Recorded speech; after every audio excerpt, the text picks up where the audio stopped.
আমরা কত বছর ভারতবর্ষে শাসন করেছি? 800 বছর। যেহেতু আপনারা বাইরে কাজ করেন, প্রায়শই আমরা দেখছি যে আমাদের পশ্চিম বাংলার মানুষ যখন বাইরে যে কাজ করতে যাচ্ছে, বিভিন্ন ঝামেলা। তার মধ্যে একটা ঝামেলা দেখবেন, মুসলমান দেখবে জোর করে বল ভারত মাতা কি জয়, বলে কি বলে না? বলে তো নাকি?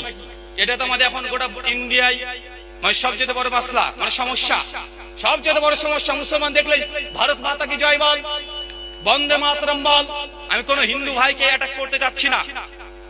আমি জানি ভারতবর্ষের 80% হিন্দু ভাইরা ওরা মুসলমানের সঙ্গে ভ্রাতৃত্ব রক্ষা করেই চলে। তার জ্বলন্ত দৃষ্টান্ত ওয়াকফ বোর্ডে পাওয়া গিয়েছে। ওয়াকফ বোর্ড তো মুসলমানের সম্পত্তি, কিন্তু ওয়াকফ বোর্ড সরকারের অধীনে যাবে না। এর জন্য পশ্চিম বাংলায় যখন ভোট হয়েছে, শতকরা 70% হিন্দুরাই মুসলমানের পক্ষে ভোট দিয়েছে যে না, এটা সরকারকে দেওয়া যাবে না। তার মানে ভারতবর্ষে 70 থেকে 80% হিন্দুরা মুসলমানের পক্ষে আছেন নাই? আছে না নাই? সব হিন্দুরা মুসলমানের বিরুদ্ধে নয়। কিছু আছে বদমাস, মূর্খ, ছাপড়ি কিছু জিনিস আছে 10-12%। কত পার্সেন্ট? 10-12%। না বেটা পড়াশোনা জানে, শুধু গোবর খাবে আর উল্টা পাল্টা ঝামেলা শুরু করে। আছে না নাই? এমন আছে। আমি সবাইকে বলছি না, 80% হিন্দুরা মুসলমানের সঙ্গে তার ব্যবসা, লেনদেন, আদান প্রদান সব ঠিক আছে, তাদের মধ্যে কোনো শত্রুতা নেই। 10-12% মূর্খ, একদম কিছু বুঝে না। সেদিন আপনাকে জোর করে ধরে বলবে এই বল জয় শ্রীরাম বল, বল ভারত মাতা কি জয় বল। আর আপনি যখন বলবেন না আমি বলবো না, আপনি বলছেন বলবো না, তখন বলবে তুই বলছিস না কেন, তুই দেশের গাদ্দার, যা পাকিস্তানে যা। বলে কি বলে না? আচ্ছা, এই সমাধান কি? সমাধান দুজনের পক্ষ থেকে ঝামেলা আছে। আপনিও জানেন না যে আপনি কেন ভারত মাতাকে জয় বলেন না, কেন যদি প্রশ্ন করে আপনি নিজেও বলতে পারবেন না যে কেন বলেন না। আপনি জানেন যে হুজুরা বলতে নিষেধ করেছে, তাই বলি না। ভাই এটা কি উত্তর হলো? এটা তো উত্তর নয়। চলেন এই সমাধান আগে বুঝেন। দুই পক্ষকে সামনে রেখে আমি বলছি, এক, ভারত মাতা কি জয় যখন আমাকে বলতে বলছে, আমি বলছি যে আমি বলবো না। পাল্টাতে প্রশ্ন করেন যে দাদা ভারত মাতা কি জয় কেন বলবো? প্রশ্ন করতে পারবেন তো? প্রশ্ন করবেন, উত্তর তারা দেবে কি? শোনেন, এই ভারত বর্ষে কি আপনি জন্মগ্রহণ করেননি? বলবেন আলহামদুলিল্লাহ ভারতবর্ষে জন্মগ্রহণ করেছি। দ্বিতীয় প্রশ্ন করবে পাল্টা, তো যেই দেশে আপনি জন্মগ্রহণ করেছেন এটা কি আপনার তাহলে মাতৃভূমি না? অবশ্যই আমার মাতৃভূমি, আলহামদুলিল্লাহ। কোন সন্দেহ আছে? আমার দেশ আমার মাতৃভূমি, সন্দেহ আছে? নাই। এখন আপনাকে পাল্টা তৃতীয় প্রশ্ন করবে কি, আর এই দেশে যদি জন্মগ্রহণ করে এটা যদি মাতৃভূমি হয়, তাই দেশ তো আপনার মা, কারণ এই মাতৃভূমি তো দেশ তো আপনার মা। তার ভারত তো আপনি জন্মগ্রহণ করা কেন? ভারত তো আপনার মাতা। অতএব ভারত মাতাকে জয় বললে প্রবলেম কোথায়? বলে কি বলে না? তার মানে এখানে ফল কথা যেটা বুঝলাম, ভালো করে বুঝে নেন। তাদের যে যুক্তি বা তাদের থিঙ্কিং, তাদের আর্গুমেন্ট, যে দেশে তুমি জন্মগ্রহণ করছো এই দেশ তোমার মা, তাই তো নাকি? যে দেশে তুমি জন্মগ্রহণ করছো এই দেশটা তোমার মা, অতএব সেই দেশকে মা বলে সম্বোধন করতে হবে। যদি না করে তুমি গাদ্দার, দেশদ্রোহী, দেশকে ভালোবাসো না। যতই আপনি জয় হিন্দ বলেন, সারে জাহাঁ সে আচ্ছা হিন্দুস্তান হামারা বলেন, তারপরে তারা শুনতে চাইবে না, একটাই শুনবে ভারত মাতাকে জয় বল। যদি বলিস তাহলে তুই দেশভক্ত, আর যদি না বলিস তুই দেশের গাদ্দার। বলছে কি বলছে না? বলছে। এবার পাল্টা কিছু প্রশ্ন করতে শিখেন, টেবিলটাকে উল্টে দিতে শিখেন। সারা জীবন শুধু প্রশ্ন করবে তারা এমনটা নয়, পাল্টা প্রশ্ন করতে শিখেন। এবার ওদেরকে বলেন যে দাদা বুঝলাম আপনার কথা, যে দেশে আমি জন্মগ্রহণ করবো সেই দেশ হচ্ছে মা। যেহেতু ভারতে আমি জন্মগ্রহণ করেছি তাই ভারতকে মা বলে মাতাকে জয় বলতে হবে। এখন আমার প্রশ্ন, পাকিস্তানে 1.5 কোটি হিন্দু আছে। কত কোটি? কত কোটি? 1.5 কোটি। তো পাকিস্তানে হিন্দুরা পাকিস্তানে জন্মগ্রহণ করেছে, করেছে কি করেনি? ভাই বোন তারা পাকিস্তানি, জন্মগ্রহণ করেছে, ওটা তাদের মানে জন্মস্থান। তো পাকিস্তানে হিন্দুরা কেন পাকিস্তানে মাতা কি জয় বলে না? আজ পর্যন্ত দেখেছেন কোন পাকিস্তানি হিন্দুরা বলছে পাকিস্তান মাতা কি জয়? শুনেছেন? বাংলাদেশে পাশে আমাদের রে ভাই প্রায় 1,80,00,000 হিন্দুরা আছে। আজ পর্যন্ত কোন বাংলাদেশকে দেখেছেন বাংলাদেশ মাতা কি জয় বলছে? দেখেছেন আজ পর্যন্ত? আরে না রে ভাই, তারা কেন বলে না? শুধু ইন্ডিয়ান হিন্দু দাদারাই ভারত মাতা কি জয় কেন বলে? ডাল মে কুছ কালা है, কালা नहीं है, बल्कि पूरा डाल ही काला है। ওরা শুধু ভারতকে মা বলে, বাংলাদেশের হিন্দুরা বাংলাদেশকে মা বলে না, পাকিস্তানের হিন্দুরা পাকিস্তানকে মা বলে না, আমেরিকার হিন্দুরা আমেরিকা মাতা বলে না। ইরাকে এখনো 12,000 হিন্দু আছে, 12,000। ইরানে ওই ইরান মাতা কি জয় তারপরে বলে না। মালয়েশিয়াতে 6% হিন্দুরা বসবাস করে। মালয়েশিয়াতে তারা মালয়েশিয়া মাতা কি জয় বলে না। ইন্দোনেশিয়ায় 2% হিন্দু বসবাস করে, ওখানে বলে না তারা যে ইন্দোনেশিয়া মাতা কি জয়। নেপালে প্রায় হিন্দু রাষ্ট্র প্রায় কায়েম করে ফেলেছে, হচ্ছে নেপালকে কেউ বলে না নেপাল মাতা কি জয়, অথচ নেপালের সীতা মাতা সীতার জন্ম স্থান। দেবী সীতা কোথায় জন্মগ্রহণ করেছিল? নেপালে। কোথায়? কোথায়? নেপাল। রামচন্দ্র অযোধ্যা, আর দেবী সীতা কোথায়? নেপাল। আর হনুমান হচ্ছে শ্রীলঙ্কা। চিন্তা করছেন কোনটা কোথা থেকে এসেছে, কানেকশন কিভাবে হয়েছিল আল্লাহ জানি। নেপাল মাতা কি জয় বলতে শুনেছেন? মানে আমার ফল কথা যেটা বুঝালাম, শুধু ভারতের হিন্দুরাই ভারতকে মাতা বলে, দুনিয়ার অন্য কোন জায়গায় কোন দেশকে কোন হিন্দু মা বলে না। কেন বলে না? কেন জানেন? এর কারণ এটা নয় যে ভারতে তারা জন্মগ্রহণ করেছে তাই ভারতকে মা বলে, তবে কারণ কি? কারণ হিন্দু ধর্মগ্রন্থ ভারতকে মা বলেছে, অন্য দেশকে মা বলেনি। বুঝেনি মনে হয়? ভারত হচ্ছে তাদের দেবত্ব ভূমি। কি ভূমি? আচ্ছা, আমাদের মক্কা মদিনাকে পবিত্র ভূমি মনে করি না? মক্কা মদিনাকে জানের চাইতে বেশি ভালোবাসি কি বাসি না? মক্কার মদিনাকে মুসলমান যদি কোন দেশকে মা বলতো তাহলে দুটো জায়গাকে মা বলতো, এক মক্কা মাতা কি জয়, দুই মদিনা মাতা কি জয়। কিন্তু আমরা মুসলমান কি মক্কা মাতা কি জয় বলি, মদিনা মাতা কি জয় বলি। আর আমাদের যেটা জানের চাইতে বেশি ভালোবাসে সেই দেশকেও আমরা মা বলি না। পাকিস্তানের হিন্দুরা কি পাকিস্তান মাতা কি জয় বলে? বাংলাদেশের মুসলমানরা বাংলাদেশ মাতা কি জয় বলে? পাকিস্তানের মুসলমান কি পাকিস্তান মাতা কি জয় বলে? না। সৌদি আরবের মুসলমান কি সৌদি আরব মুসলমান কি সৌদি আরব মাতা কি জয় বলে? না। তো ভারতের মুসলমানকে কেন বলতে হচ্ছে, কেন বলতে বাধ্য করবেন যে ভারত মাতা কি জয়? আরে আমরা কোন দেশকে মা বলতে হবে এই বিশ্বাসে বিশ্বাসী না। আর মানে এটা পরিষ্কার শিরক মনে করি, এটা প্রকৃতি পূজা মনে করি। এটা কি পূজা? এটা প্রকৃতি পূজা। এটা বহু প্রাচীন একটা প্রথা যে আমাদের নিসারকে তারা মনে করতো এটা গড, ভারতকেও তারা মনে করে এই জন্য যে ভারত এটা দেবত্ব ভূমি। এই ভারতের সমস্ত দেবতারা জন্মগ্রহণ করেছে, রাম থেকে শ্রীকৃষ্ণ পর্যন্ত 33 কোটি দেব দেবতা এই ভারতে জন্মগ্রহণ করেছে। ভারতকে তারা মনে করে পবিত্র ভূমি, তীর্থভূমি মনে করে। ভারতকে শুধু মা বলবে, দুনিয়ার অন্য কোন রাষ্ট্রে হিন্দুরা তার জন্ম করলেও সে দেশকে তারা মা বলে না। প্রমাণ শ্রীমদ ভগবদ গীতা অধ্যায় 4 শ্লোক সংখ্যা 7 আর 8। একটা শ্লোক আছে, পড়বো। কি বলছে দেখেন, ইয়াদা ইয়াদা হি ধর্মস্যে গ্লানির্ভাবতি ভারতা অভ্যুত্থানম ধর্মস্যে তদাত্মানম সৃজামিহম পরিত্রাণায় সাধূনাং বিনাশায় দুষ্কৃতম ধর্ম সংস্থাপনার্থায় সম্ভাবমি যুগে যুগে।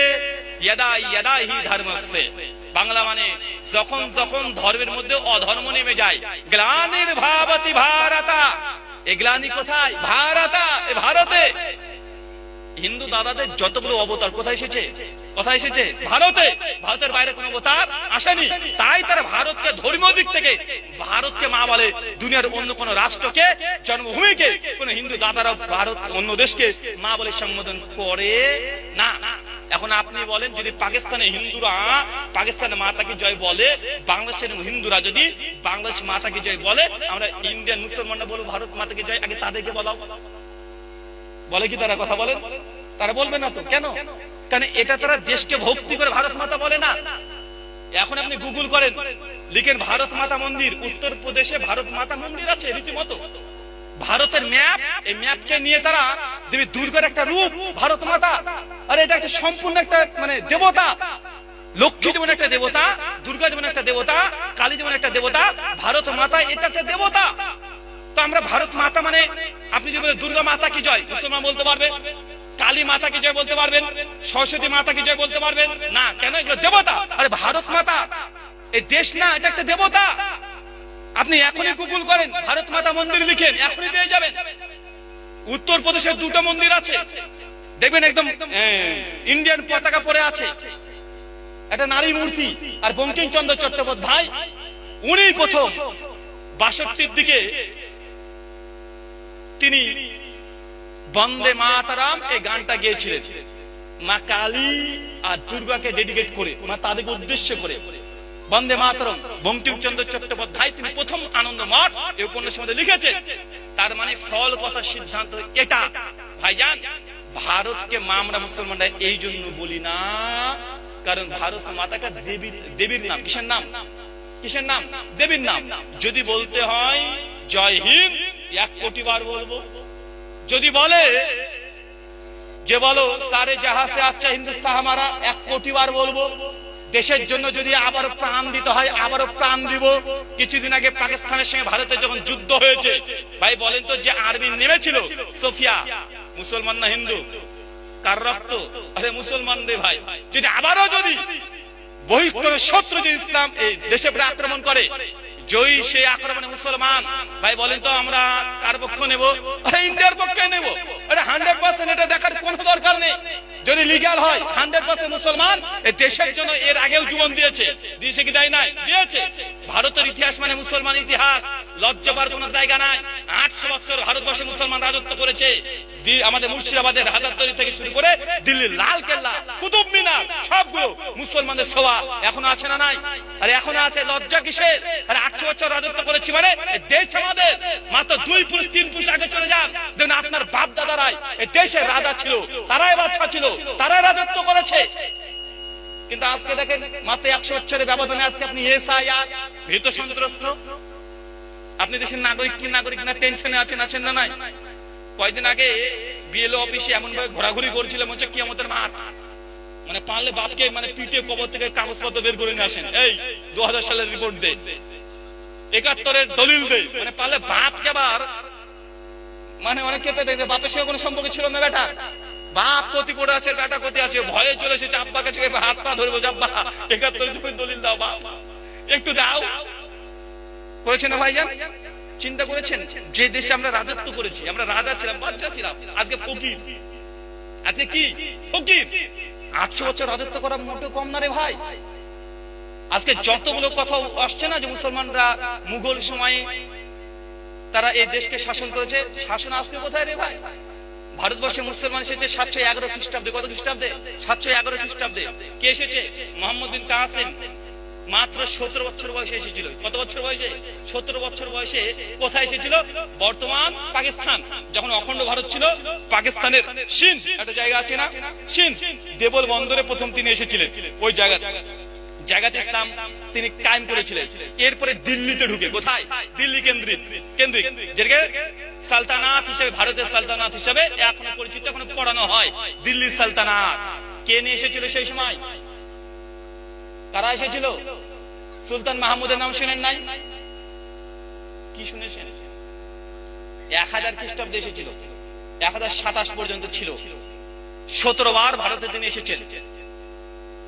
পশ্চিম বাংলা, বিহার, ঝাড়খণ্ড ইসলাম কখন এসেছে জানেন? ব্যাপক ভাবে অনেক বেশি প্রচার হয়েছে একতার উদ্দিন মোহাম্মদ বখতিয়ার খিলজির আমলে 1206 খ্রিস্টাব্দে। কত খ্রিস্টাব্দে? 1206 খ্রিস্টাব্দে এই অঞ্চলগুলোতে ইসলাম সবচেয়ে বেশি প্রচার হয়েছে। তো ইসলামের ইতিহাস ভারতের, তার মানে আমাদের নিজেদের ইতিহাস। এটাতে লজ্জা পাওয়ার কিছু নাই। ক্ষমতা আল্লাহ কখনো কাউকে দেয়, কার কাছ থেকে নিয়ে নেয়। আজকে যারা দাপট করছে, পৃথিবীতে কত ফেরাউন ছিল, ফেরাউনকে আল্লাহ সুবহানাহু ওয়া তাআলা পানিতে চুবিয়ে দিয়েছে। দিয়েছে কি দেয় না? কথা বলেন। কিভাবে নবী দুটোই জানিয়ে দিয়েছেন। এই হাদিসটা দিয়ে আলোচনার ইতি করছি। সুনান আবি দাউদ হাদিস 4299 সনদ সহিহ। আল্লাহ নবী বলছেন, সওবান রাদিয়াল্লাহু আনহু থেকে হাদিস বর্ণনা। দুইজন রাবীর নাম মনে রাখবেন, একজন নাম সওবান আর একজনের নাম হুযায়ফা বিন ইয়ামান। এই দুইজন সাহাবী এমন সাহাবী, এমন হাদিস তারা বর্ণনা করে যে হাদিস গভীর তত্ত্ব লুকিয়ে আছে। যত বড় শাইখুল হাদিস হোক না কেন, একবার পরে বুঝতে পারবে না, মানে তো গভীর তত্ত্ব লুকিয়ে থাকে। এই দুইজন সাহাবী সওবান হাদিস বর্ণনা করছে। ভাব অনুবাদ হচ্ছে এটা, নবী বলছেন যে অচিরেই আমার উম্মতের উপরে দুনিয়ার যত পরাশক্তি আছে, দুনিয়ার সমস্ত বেধর্মীরা একত্রিত হয়ে আমার উম্মতের উপরে তারা আঘাত করবে। যেইভাবে একটা ক্ষুধার্ত বাঘ প্রাণী খাবার দেখলে ঝাঁপিয়ে, রড দেখছেন তো শেষে ছিল না রে ভাই, হারিকেন তো দূরে, কিংবা হারিকেনের কাঁচ আবিষ্কার হয়নি। আপনি 2026-এর মানুষ এই চ্যাটজিপিটি এআই দিয়ে সবকিছু সার্চ করছেন, 3D ক্যামেরা দিয়ে সবকিছু দেখছেন, আধুনিক যুগ বুঝতে পারছেন না। 1000 বছর আগে মানে শুধু মরুভূমি, সবচেয়ে দ্রুত গতিতে চলতে পারে গাড়ির নাম উট। মানুষ পানি পান করার জন্য 1 কিলোমিটার 2 কিলোমিটার ছুটে বেরিয়েছে। 1.5 লিটার পানিতে যারা গোসল করতো, দুনিয়া অন্ধকার। মুসলমানের বন্ধু কে আছে ওটা বিশ্ব জগতে? যে পাই সেই লাথি মারে, আছে না নাই? যে পাই সেই লাথি মারে মুসলমানকে। সাহাবীরা তখন নবীকে বলছে, ইয়া রাসূলুল্লাহ, সেই সময় আমাদেরকে এইভাবে নির্যাতন করবে, আমরা কি সংখ্যায় কম থাকবো? মানে সাহাবীরা মনে করছে যে আমরা সংখ্যা মানে কমে যাবো। আর আসলে যে সময় হাদিসটা বলছে সেই সময় সাহাবীরা কতজন ছিল জানেন? কমে যাওয়ার অর্থ কি? মানে সেই সময় তারা আছে 2 থেকে 3,000, মানে ওরা ভাবছে মানে আরো কমে যাবে, 200-400-500 মানে থাকবে। নবী তখন জবাব দিয়ে বলছে, জি না, সেই সময় উম্মত কম থাকবে না, আর উম্মত তো হবে অসংখ্য, অগণিত। আজকে দেখুন সেই উম্মত কত কোটি? আজকে 180 কোটি। মানে আপনি এখনো চিন্তা করতে পারছেন না, যে সময় বিজয় করেছে 10,000 সাহাবী মাত্র নিয়ে, আজকে দেখেন দিনাজপুর শহরে 10,000 চাইতে বেশি মুসলমান আছে না নাই? 1,500 বছর আগে নবী এই ভবিষ্যৎবাণী যে সেই দিন আমার উম্মত মোটেও কম থাকবে না, আর তারা সংখ্যায় তো হবে অগণিত। কিন্তু তারপরে সে মুসলমান মার খাবে, কারণ নবী দুইটা বলেছে, এক, আমার উম্মত হবে বেশি, তবে হুব্বুদ দুনিয়া, আমার উম্মত দুনিয়ার প্রেমে আচ্ছন্ন হয়ে থাকবে, যা করব দুনিয়া। দেখেন, দেখে মানুষের সামনে না বের করছে ততক্ষণ মনে হয় না যে সে বিয়ে করেছে, মানে বিয়ে করবে ও। আর বন্ধু যখন যতক্ষণ না বলে দারুণ পেয়েছে,